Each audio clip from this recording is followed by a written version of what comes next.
So I take it as a special honor, and as I said, an emotional time, because there may not be many more. In fact, it is expected that that will be the last one. Budget debate, assuming from what the birds have said to me, there could be an election next year. It was in December 3rd, just 1984, that the people of Northwest St. George's gave me an endorsement to be in this honorable house. In other words, I've celebrated 41 years on Wednesday as a member of this honorable house. Witnessing is a performative leadership at its best, prioritizing superficial appearances and housewives and so on, program and so on. Housewives, yeah, papa. While these coffers of the state are being fleeced, in my view, and I use the word appropriately, so. The budget is riddled with self-serving schemes for select few. So when they say things are happening, yes, man, a lot happening. But for whom? Whom? That I don't want no vehicle. I don't want. Things are happening for the big boys in the CBI. Things are happening for those in the Oil and Gas Committee. Things are happening for those involved with outsourced contract to pop-up companies. Things are indeed happening for those who already pocketed 22 million spent in 2025 on the new hospital that continues to elude all of our trust, Mr. Speaker. In other words, my friend, you had your time. Behave yourself. Conduct yourself as a man. Conduct yourself properly. You said it, so if you said it, take it easy, man. Take it easy. I know it hurts, but you stop. Be careful with your words. And when you travel outside, say you want to promote party, and every place you go, the government lose, or the party loses. Be careful with your mouth. Don't come by me, don't come by my press. Don't come, because I'm afraid. And all of you there, don't let come here. Don't let come. Everybody afraid of him.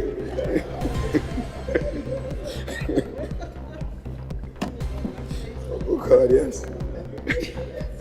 Mr. Speaker, you have to give me a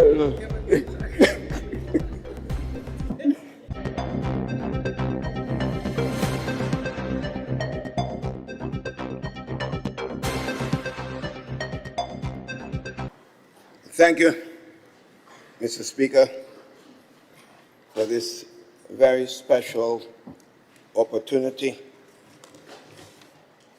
Mr. Speaker, from the outset, I want you to know, and all and sundry to know, this is a very emotional budget presentation for me. As it was in December 3rd, just 1984, that the people of Northwest St. George's gave me an endorsement to be in this honorable house. In other words, I've celebrated 41 years on Wednesday as a member of this honorable house. So I take it as a special honor, and as I said, an emotional time, because there may not be many more. In fact, it is expected that that will be the last one. Budget debate, assuming from what the birds have said to me, there could be an election next year. So, I say from the outset, you know, Mr. Speaker, in discussing the issues on this budget, I want to be very clear. I'm not directing any criticism on the budget to the Minister of Finance. This is a budget of the government of the National Democratic Congress. So I want to be very clear. There's nothing direct. The Minister is a product of this government. In addition, Mr. Speaker, I want to be said that I almost feel like a father figure to members of this House on both sides. In fact, at least 4 members of this Honorable House, their father worked closely with me. And in one case, I mentored another member, and his father was a rising star, cricket star in this country, and I was a selector of the Grenada Cricket Association, and that happened to be the Prime Minister's father. Mr. Speaker, therefore, my response today is one that I take seriously, and I look forward, Mr. Speaker, coming to the end of my presentation, that you allow me a few minutes to say my final words and advise the members of this House and to you and to all and sundry. I think it's important that I do so. For the record will speak. Mr. Speaker, therefore I rise today to contribute to the estimates of revenue and expenditure for 2026. And as we engage in this critical discussion, Mr. Speaker, we do this on the backdrop of concerning indicators that require our special attention. The latest economic forecast from the International Monetary Fund points to a troubling trend in global growth, projected to decelerate to just about 3.1%, significantly below historical averages. Compounding this issue, Mr. Speaker, is the recent intensification of protectionist policies in the United States, exemplified by the new wave of tariffs. These measures threaten, Mr. Speaker, to exacerbate trade tensions, diminish investment opportunities, reduce market efficiencies, alter trade flows, and further disrupt global supply chains. As a result, Mr. Speaker, our economic growth prospects appear bleak, and we can anticipate a continued rise in the cost of living, particularly affecting emerging markets and developing economies, of which Grenada is an integral part. While grappling with these international challenges, Mr. Speaker, Grenada faces its own significant hurdles. Our recovery efforts remain lackluster more than a year after the devastating effects of Hurricane Beryl. Moreover, we are confronted with an impending ban on fish exports to the United States, the suspension of small package shipments via postal services, and escalating geopolitical tensions in the Southern Caribbean. The recent medium-term economic report submitted by the government further underscores the difficulties we face. It highlights a struggling agricultural sector, which has experienced a staggering 55% decline in traditional crop production. Additionally, Mr. Speaker, the tourism sector has been adversely affected, as evidenced by a significant 10.5% decline in stay-over arrivals. Furthermore, yacht calls and passenger arrivals have decreased at alarming rates of 55% and 50% respectively. Mr. Speaker, despite these comprehensive efforts by the new National Party's government administration to establish fiscal safeguards and to protect Grenada, we were unable to legislate or require the future leadership to be rooted in selflessness rather than self-interest. Mr. Speaker, as we evaluate the current state of Grenada's economy under the governance of this administration, it is crucial to consider the financial position that this government inherited when the new National Party stepped down from governance. The final budget presentation by the then Minister of Finance revealed a commendable debt-to-GDP ratio of 63.7%, a primary surplus of $84.5 million, and an overall surplus of $30.8 million, alongside a growth rate of over 6.2%. Notably, Mr. Speaker, the government bragged about inheriting a significant reserve in the so-called pregnant treasury of over $500 million. And the surprising news that Grenada was insured with $118 million received just 14 days after the impacts of Hurricane Beryl. Mr. Speaker, these figures represent a solid foundation that was meticulously constructed through the work of the team that I had the privilege of leading in collaboration with now defunct social partnership and considerable sacrifices of our citizens. This is because I said my point here today is about the facts. I'm not here to read anyone. I can only give my own analysis and based on my own experience and expertise. That's what I'm doing. So I hope it is taken in that light, Mr. Speaker. Mr. Speaker, we must confront the pressing question. Where are we today, 3 years and a half after this government assumed office? This inquiry is far from rhetorical. The time has come for us to examine the policy decisions of this government from the time it took the reins of governance of this country. Mr. Speaker, rather than preserving the robust fiscal framework inherited by the new National Party's administration, this government has systematically dismantled the very infrastructure of fiscal resilience that was meticulously built over the years.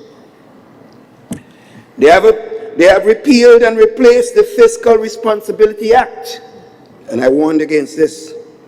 They amended the procurement legislation to permit ministers to award contracts of over $100,000 increments.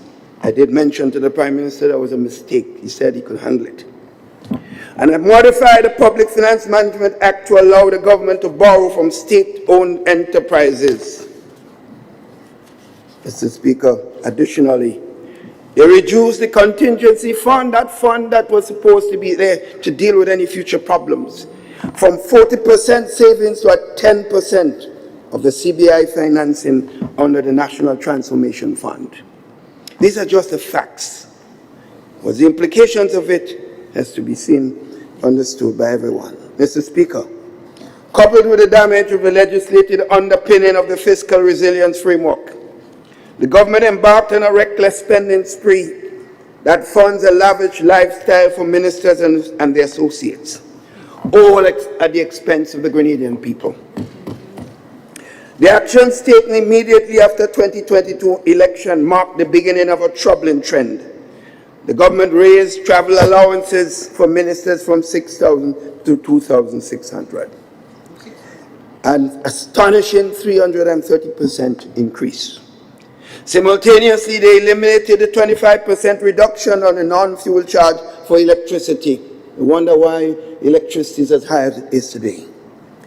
Prioritizing the profits of a select few minority shareholders of Grenlec. I wonder why the shareholders could be more important than the average man in Grenada, Carriacou, and Petite Martinique. The decision overlooks the financial burdens shouldered by the majority of shareholders, the Grenadian people. Moreover, the Prime Minister has publicly asserted that the interests of these minority shareholders should take precedence over providing essential relief to the citizens of our country. Mr. Speaker, the annual budget of the government in 2023 reflects a series of decisions that have only intensified the burden on the Grenadian people. Taxes and charges were introduced for essential services, such as electricity, sugar, and water, along with increasing licensing fees. Support for our youth was significantly reduced, including a $150 cut in assistance for seed beneficiaries. Meanwhile, millions of dollars were being allocated to advisors, transition leads, and consultancy services, while everyday citizens struggle to make ends meet. The extravagant costs associated with the Prime Minister's accommodation and personal staff further outline the discomfort. I hate to even talk about this because I don't want it to look as if I have a problem with the Prime Minister and what he has, but I'm just speaking the facts. So I'm really unhappy to have to speak to that, because I have no problem with the Honourable Gentleman. Mr. Speaker, the situation has only worsened when we reach the 2024 budget. The government made a controversial decision to adjust the wage bill rule from 9% of GDP to an unprecedented 13%, enabling them to grant an astonishing 106% salary increase to ministers. In these past times, such actions would have provoked an outcry from unions and the public, as there was a commitment to, there would have been a commitment to equity among public servants. Not a drum was heard, not a noise was heard. Where were the trade unions leadership, I ask? If any, within our period of time, if 5% increase on public servants, for ministers or public servants, were criticized vehemently, and that you're talking about $100 and something.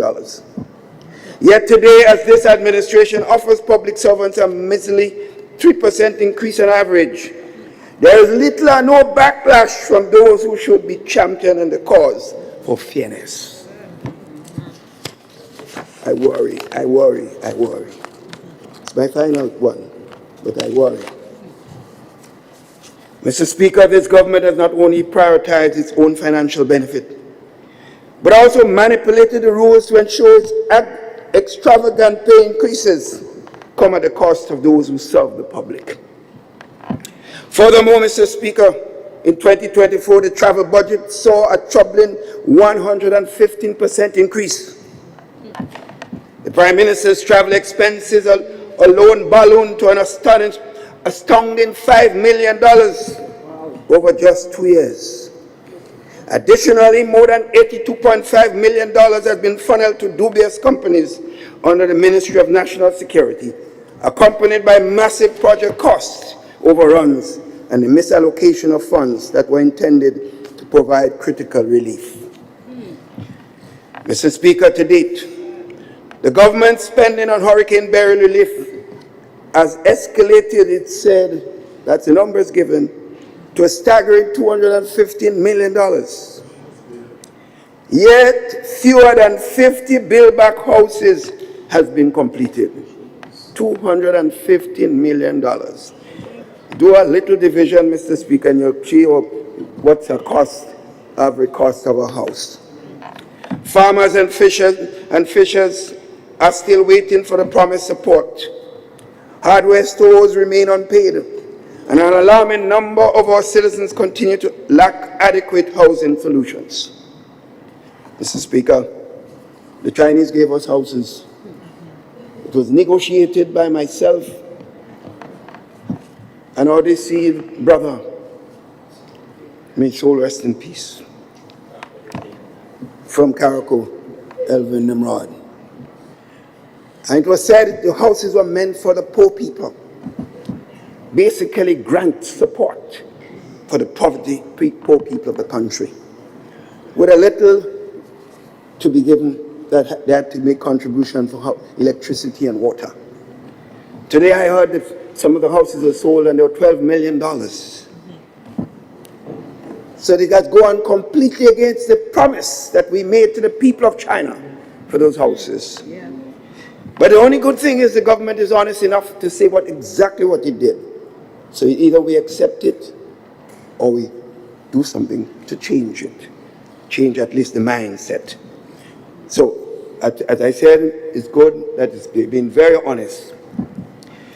Mr. Speaker, teachers are going without pay for months, yet we find approximately $2 million to purchase vehicles for members of Parliament and to fund other travels. Mr. Speaker, let me make it clear. I hear people talking about Parliament, transport for Parliament. We have a lot of needs outside here. People are hurting. And we're talking about more travel, more transport for members of Parliament. I don't want. I am able to do it, and others should be able to do it because we have been given enough. And that's not about me. That is not about me, my brother. It's about the people, the suffering masses of people out there. That is what we are here for. We are not here to take care of ourselves. My friend, we are not here to take care of ourselves. We are here to take care of the people. my friends, I hope when I finish, my friends will change heart. And that's the reason I'm so emotional. So I might cause some few changes in the mindset that goes along. Mr. Speaker, having identified the above trend, it is not surprising that Grenada has made a dramatic shift from a surplus of 2022 to a staggering deficit of $279.1 million, equaling negative 6.9% of the GDP of the country. Mr. Speaker, let us now turn our attention to the immediate fiscal projections for 2026, which point to a sobering picture of our nation's finances. The government says, that's the government numbers, Mr. Speaker, the government says it anticipates generating approximately $1.36 billion in revenue for 2026, primarily through local taxes, various fees, charges, and passport sales. This is the total income expected to flow into the national treasury. However, the projected cost of supplying and operating the government for the same year, total expenditure excluding principal debt payments, stand at $1.67 million. In other words, you're raising X and you're spending X plus Y, Mr. Speaker. The stark reality in that type of management and fiscal management is like your own home. You're making $1,000 and you're spending $1,500. You're in trouble. Somebody will take your house, take something else from you. The stark reality, therefore, is a projected deficit of $310 million, a negative 7.3% of GDP for 2026, so it's more than 2025. This means our government expects to spend $310 million more than it collects. Mr. Speaker, what is particularly alarming is that this projected deficit for 2026 is an increase of $30.4 million compared to the deficit of the current year, 2025. This is not just a shortfall, it is a growing financial hole. Such a widening gap, Mr. Speaker, between what we earn and what we spend demands immediate and serious scrutiny and change. Mr. Speaker, even more troubling is the primary balance excluding grants, which remains deeply in deficit. It is estimated, that's the government numbers, not mine. It is estimated it would be negative $266.9 million. This critical indicator shows that even before considering the impacts of grants and interest payments on vast debts, the government's core operations are not self-sustaining. This points to a fundamental structural imbalance where the government recurring expenditure consistently outstrip its revenues. Manage anything like this and you are in trouble. Against this backdrop of deepening fiscal deficit, Mr. Speaker, and misaligned spending, the government intention is to borrow $450 million. Mr. Speaker, compare that with what in our time the savings were there and the government boasted. But you know this Christmas time coming? Over 6,000 people were on the roads, the bushing program. These are some of the most marginalized persons in the country. And when the Friday come of payday, the shops buzzing all over the place. The retail shops, the barber shops, the vendors in the market, everybody eating a food, Mr. Speaker. Today you're driving around the country, it's like Grenada in a dead band, Mr. Speaker. It looks like Santa Claus passed and he said, Grenada, oh, Santa Claus gone. Mr. Speaker, the most immediate reason for such borrowing is to cover the massive deficit for 2026. Without this borrowing, the government will simply be unable to meet its financial obligations. Mr. Speaker, I'm not surprised about the debushing because the Prime Minister did say NNP is wasting money on the debushing program. He did say that in opposition. So I'm not surprised. And I don't know if the other members share that view, but it appears that he has the ability to get other members' support. This alarming focus, Mr. Speaker, starkly contrasts with the financial position this administration inherited, a healthy and pregnant treasury. Now, a little more than 3 years later, this government is presenting its second consecutive budget marked by significant deficit. To understand how we arrived at such precarious financial state for 2026, let us now examine the main cost drivers contributing to this fiscal imbalance. Mr. Speaker, this government has created a new expenditure category. Call it what? Initiative. What? Initiatives. What's that? Initiatives. On the surface of it, one would think that there are new initiated projects. In other words, big projects coming. It is often said that the devil is in the details. Mr. Speaker, a close examination of Appendix C in the budget initiatives are mere recurrent expenditure disguised as some form of capital investment type expenditure. Absolute nonsense.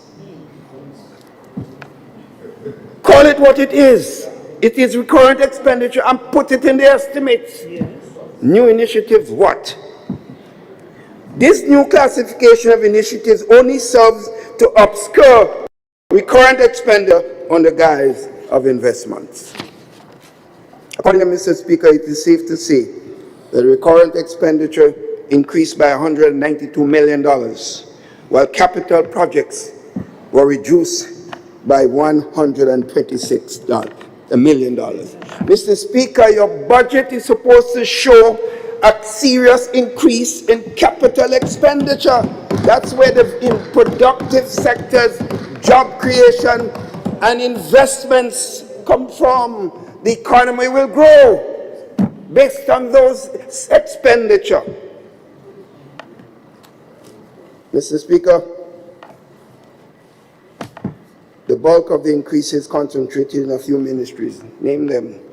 The Office of the Prime Minister, the Office of Infrastructure and Works, the Ministry of National Security, the Ministry of Tourism, Creative Economy and Culture, the Ministry of Carrico and Diplomatic Affairs. And that is, I'm talking about Northern Capital, where the money should go. Where, even if it was in those areas, it would show the increase in capital developmental activities. I'm not talking about the increase just in those areas, as if it shouldn't be there. It's about what it is for. That is my concerns. Let us look at the numbers for the tell a story that words cannot alone capture. Mr. Speaker, it's noteworthy that 46% of the $192 million increase in recurrent expenditure, approximately $88 million, this 46%, was allocated to the ministries under the Prime Minister's control. Specifically, the Office of Prime Minister received an increase of $67 million. The Ministry of National Security saw an uptick of $3 million.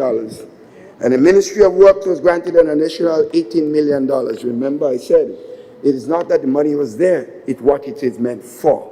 That's my call. I have to repeat it because I know one go there and say, the member of St. George in Northwest say it shouldn't have more money in works, it shouldn't have money here, and it shouldn't. Nonsense. I'm not saying this. Mr. Speaker, let's consider the Office of the Prime Minister. The recurrent budget for this office, which includes the so-called initiatives, skyrocketed from $6 million in 2025 to an astonishing $73 million in 2026. An increase of $67 million. A detailed analysis, Mr. Speaker, can be seen as you go through the numbers. Mr. Speaker, we must confront the uncomfortable truth. The Prime Minister is Minister of, and with his Minister of Finance, and as I say, this budget is not about the Minister of Finance, it's government. His Ambassador for Investment, well-known name, that I won't call here, but everybody knows that in traveling. are all beneficiaries of this program, funded directly from the government coffers to the tune of $51 million allocated.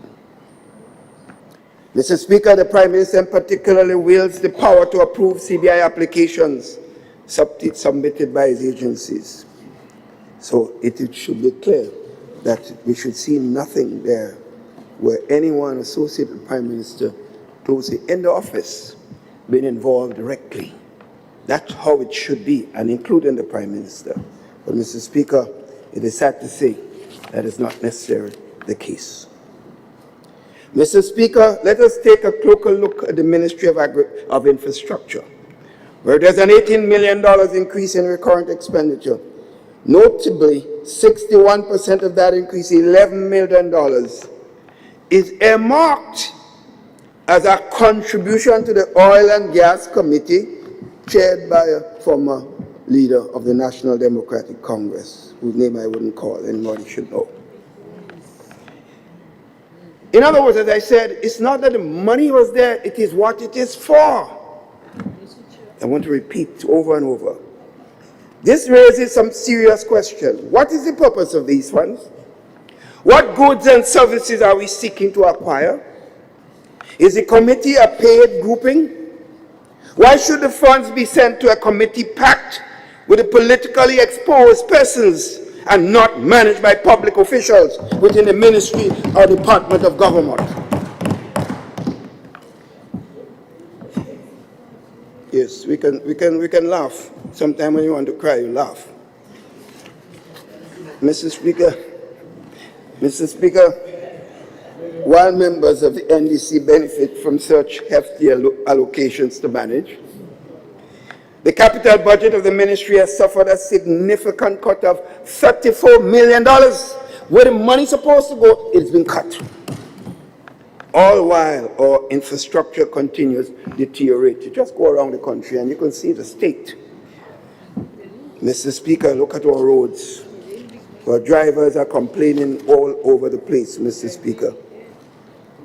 Mr. Speaker, I therefore abundantly clear that the focus of this government is not addressing the needs of the people of this country, but rather on catering to a select few within their inner circles. No wonder a member would say, and I didn't hear anything from the members on the other side, a member says that win or lose the next time is set for life. And no one in the government says a word, because if I was in government and a member said that, I said, take me out of that. Maybe you doing it, but I am not there in that, because I'm not set for life. I did not come in government to be set for life. In other words, my friend, you had your time. Behave yourself. Conduct yourself as a man. Conduct yourself properly. You said it, so if you said it, take it easy, man. Take it easy. I know it hurts, but you stop. Be careful with your words. And when you travel outside, say you want to promote party, and every place you go, the government lose, or the party loses. Be careful with your mouth. Don't come by me, and don't come by Northwest. Don't come, because I'm afraid. And all of you there, don't let come here. Don't let come. Everybody afraid him.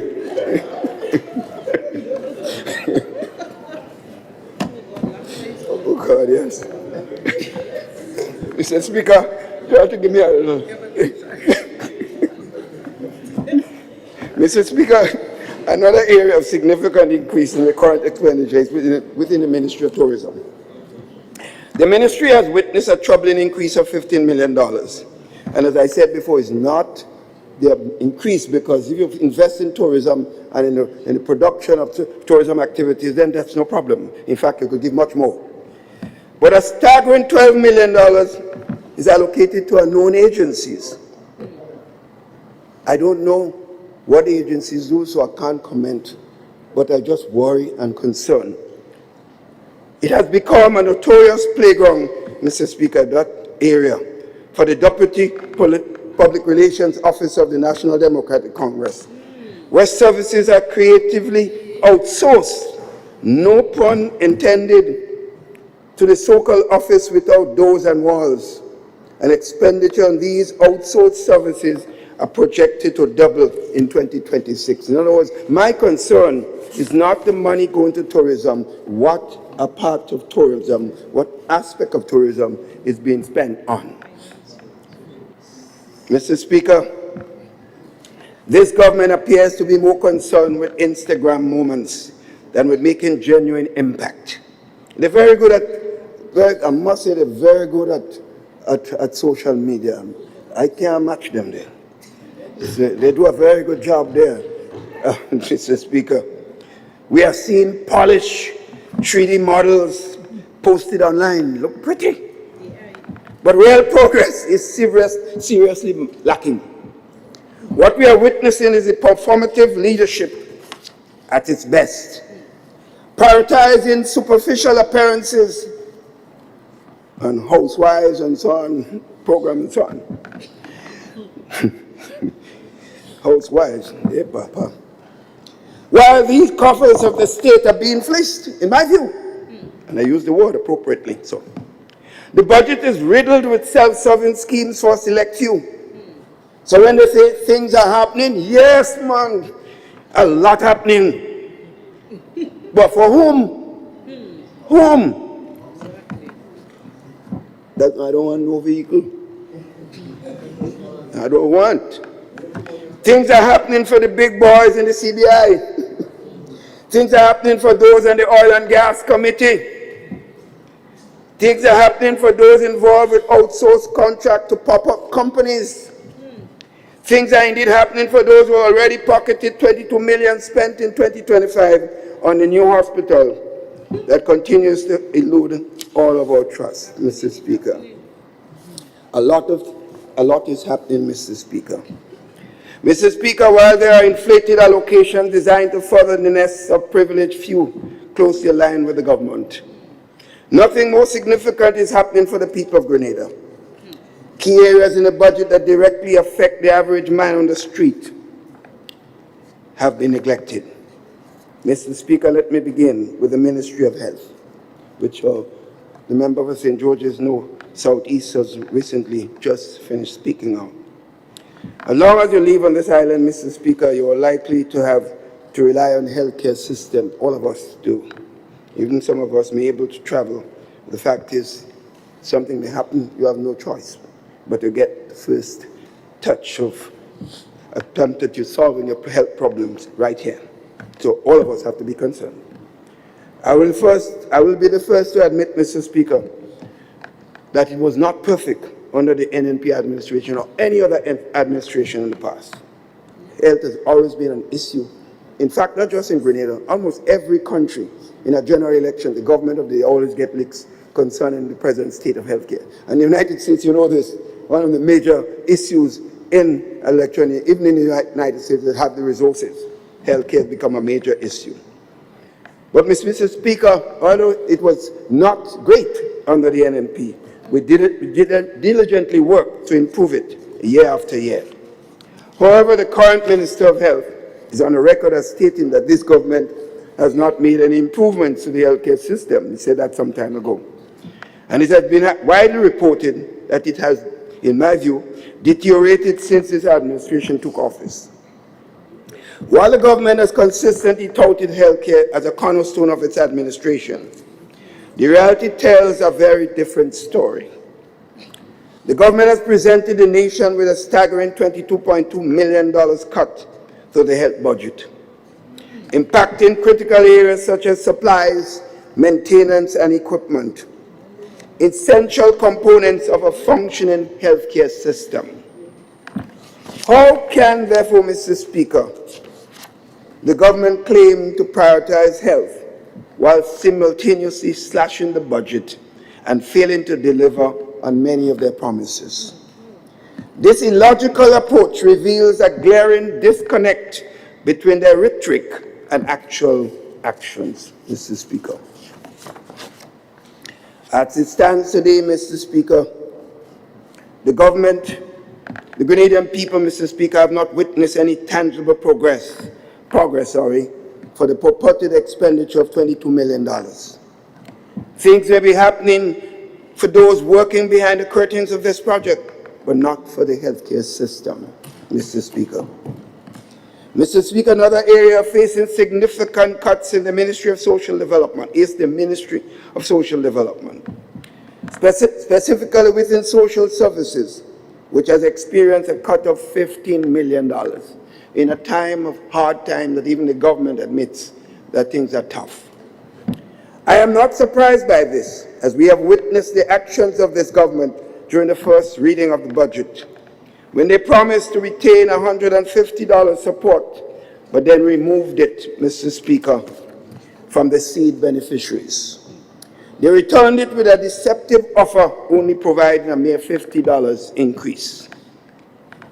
While I'm not surprised by these decisions, Mr. Speaker, I'm extremely disappointed that in a time of hyperinflation, this group continues to bear the brunt of these cuts, that is, the poor and vulnerable. As I said, we mustn't talk about the poor. This reduction in funding signals decreased services for some of the most vulnerable people in our country. Mr. Speaker, the disparities in these allocations reveal a troubling narrative about how the citizens of this country are being treated by the government. The glaring iniquity in funding priorities for the haves compared to the have-nots underscores this government's systematic attempt to promote what you could be perceived to be classism in our country. In other words, take care of those who already can take care of themselves, but less interest in those who are vulnerable and unable to help themselves. It is therefore unacceptable, Mr. Speaker, that while resources are funneled towards certain privileged groups in the country, the most vulnerable among us are left to struggle without the support they desperately need. This approach not only deepens social divides, but also undermines the very fabric of our society. Mr. Speaker, the Ministry of Housing. This ministry has been established during the budget period of 2025. Let's be clear. The allocations for this ministry have nothing to do with Build Back Better initiative, as all expenditure related to burial are clearly identified and squandered by the government separately. The people of Grenada should brace themselves for a $12 million cut in housing support for 2026. Notwithstanding this, we remain confused that despite $25 million purportedly spent on housing in 2025 and approximately $17 million over the last 2 years for Project 500, we are still merely seeing a model house. It is a model house stage of that project. After all that money spent, it's still only a model house. Mr. Speaker, we are informed that 17 houses were to be built in Dunfermline area under Project 500. To date, $17 million has been reported to have been spent. Not a single house yet have been completed. As we move to believe that, are we supposed to believe, Mr. Speaker, that one of those units costs over $1 million? Grenadians have yet to feel the impact of $25 million spent on the housing stock. Instead, we are inundated with social media ads, beautiful ads, everything so nice, featuring the project sponsor, a member of the National Democratic Administration and a close friend of the top echelon of the government. They're touring the site and taking on the role of realtor. Once again, Mr. Speaker, what is happening here is a glaring, obvious funds are being siphoned away from while the people of Grenada continue to suffer. Mr. Speaker, let us take a moment to assess the investment aspects of this budget. Mr. Speaker, the public sector investment program of any government must be seen as the engine of the budget, advancing the economic growth agenda for this country. It signals the sector in which the government intends to invest during any budget period. In the 2026 estimate, these programs are detailed in the capital expenditure summary by sector on page 28. Mr. Speaker, on a closer examination, it has been observed that the government has reduced the sector investment by $126 million in 2026. 70% of all listed sectors have suffered cuts, including agriculture, tourism, education, health, construction, manufacturing. Meanwhile, a new sector labeled security have been created, primarily associated with pop-up companies and allocations under the Ministry of National Security.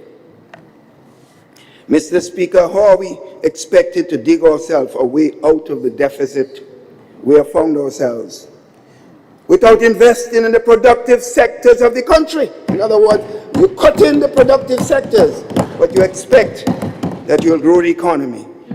Well, let's reverse economics.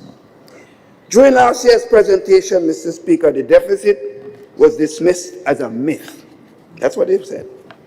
But I urge you to ask the public officers, particularly teachers and cooks, who have not been paid for months. Speak with the owners of the hardware stores on the sister aisle that are still awaiting payment, even after $215 million is recorded to have been spent on burial. Burial? Poor burial. Poor burial. Everything is burial.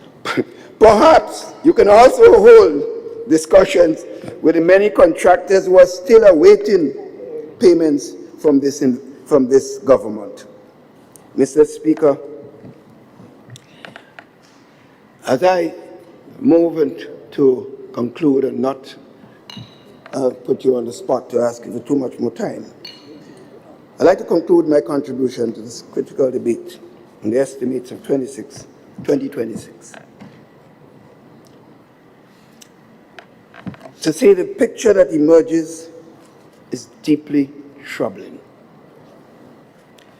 We have seen a strong foundation, a pregnant treasury, built through the years of prudent management, sacrifice, and dedication by countless Grenadians, Caracunians, and Petit Martinicans, systematically being dismantled.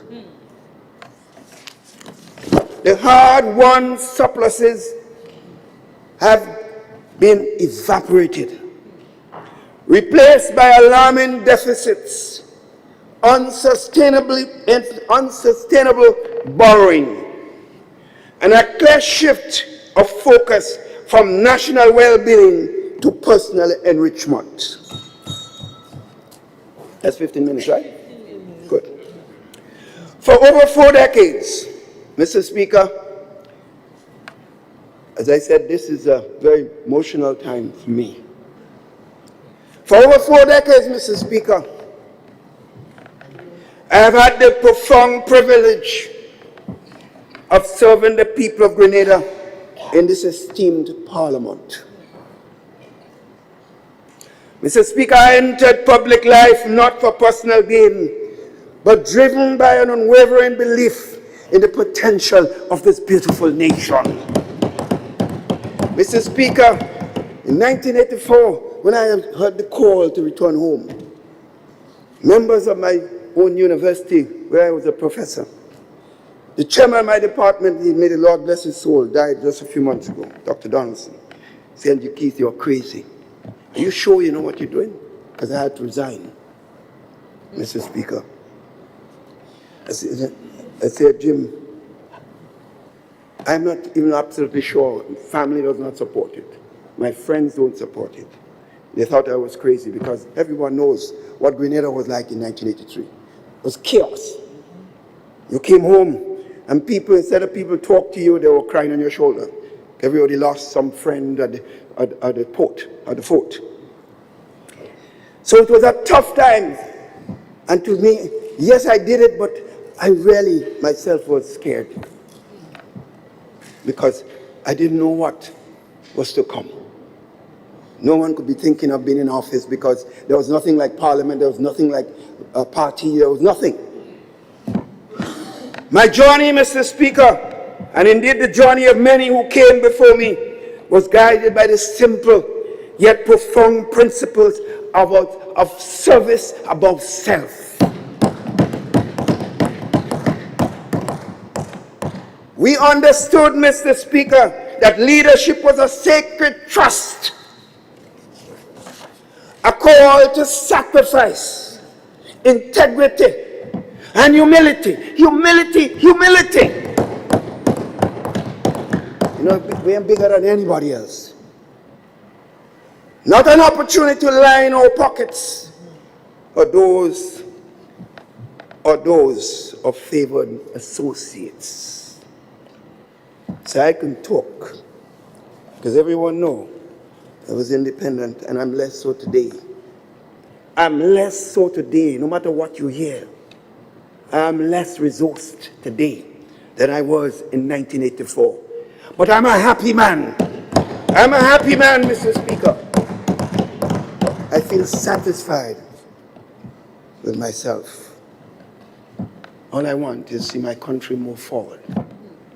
And therefore, my friends on the other side and this side, if you start doing things that build the country, you'd have me there to praise you. Because Grenada comes first. So I'm charging you here. Let's change course. Today, Mr. Speaker, we witness this stark departure from those fundamental tenets that I just talked about. The very resources intended to uplift our communities, to provide better health care, support our farmers, house our vulnerables, educate our children, are being diverted and mismanaged.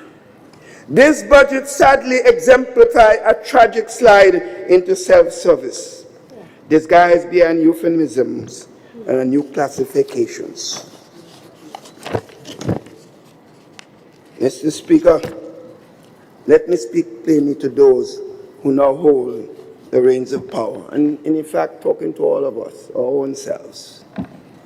And more importantly to the young men and women of Grenada, Carriacou, and Petite Martinique, who may contemplate a future in public service.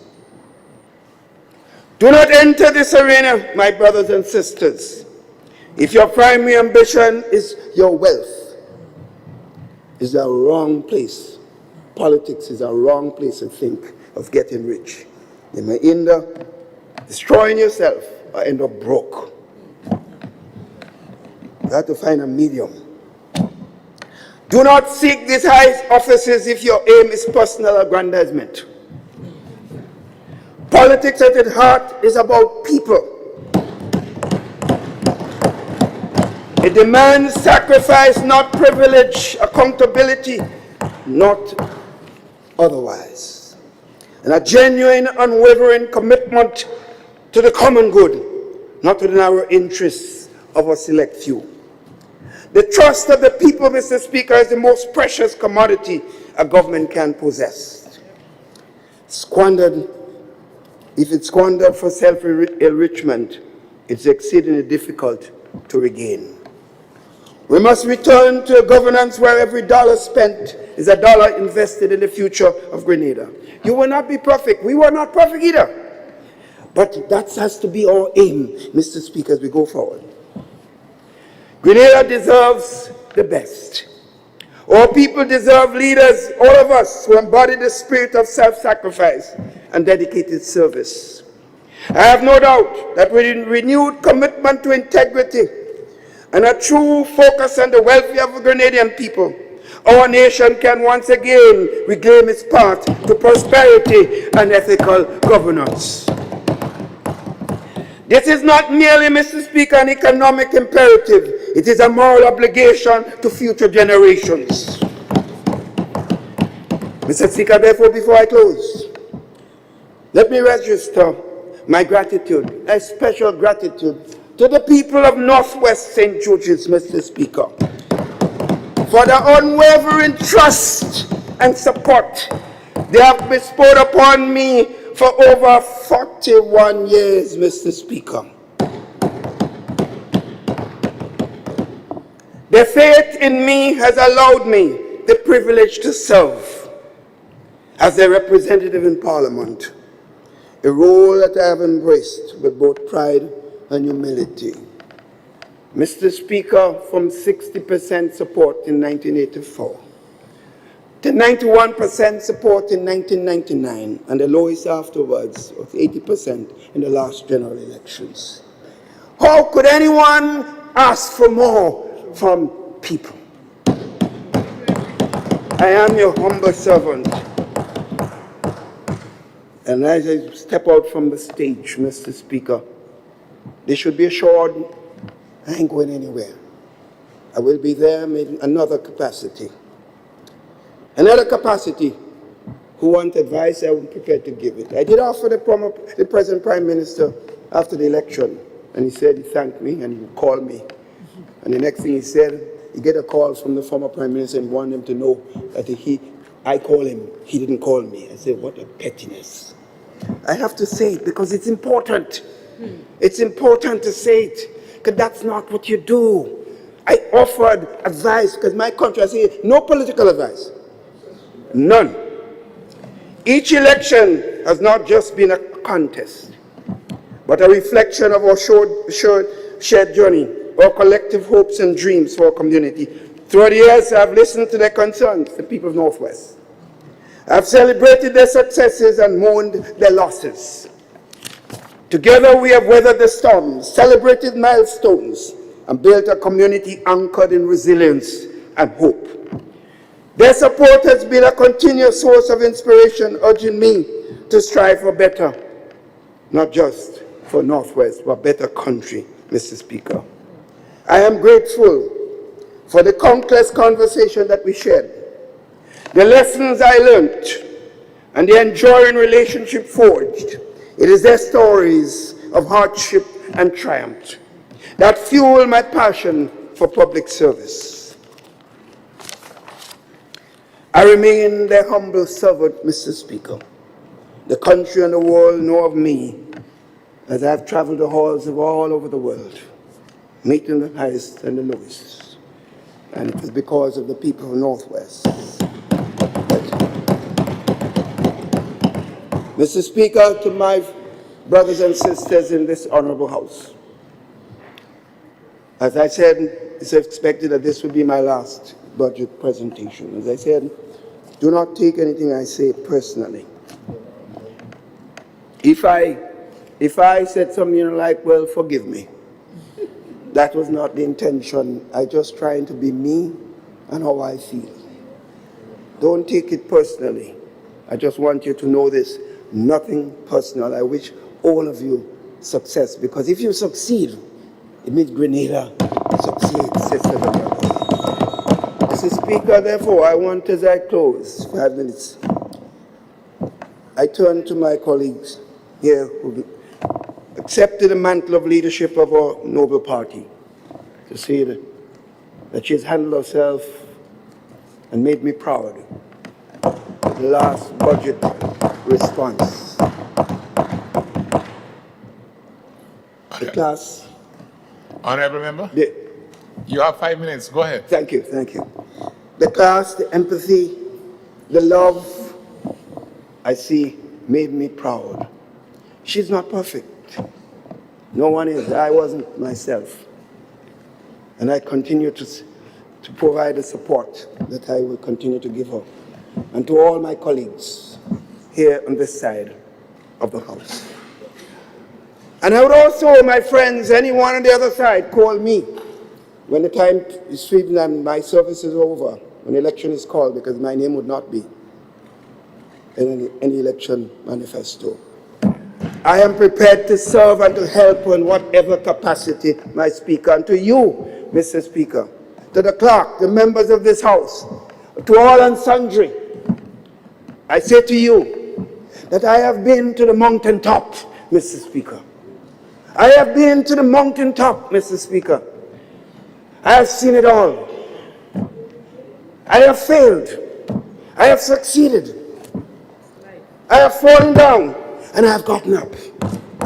I want you all to know that no brother will fall and I would laugh. Because that's not God's will. Therefore, Mr. Speaker, to you as Speaker, I thank you for enduring with me for that period. And I thank you, all of you, and to say, let us bind ourselves together. Let us do what we can, despite the difficulties and of course, the differences. But let's recognize we are all God's children, and we are all in this house because He wants us to do better for people. Mr. Speaker, I thank you so much for your patience, and I thank you all. Hi everyone, thanks for checking out the Bub Report's social media pages. If you'd like to get more videos, show highlights, and watch our weekly live show, follow our Facebook, Twitter, and Instagram pages, and also subscribe to our YouTube channel. You can catch repeat episodes on Wednesdays at 4 and 5 p.m. respectively on CRFM Radio and GBN TV in Grenada. We are also viewed on Sundays at 8 p.m. on WPG 10 throughout the Caribbean. Thanks for watching.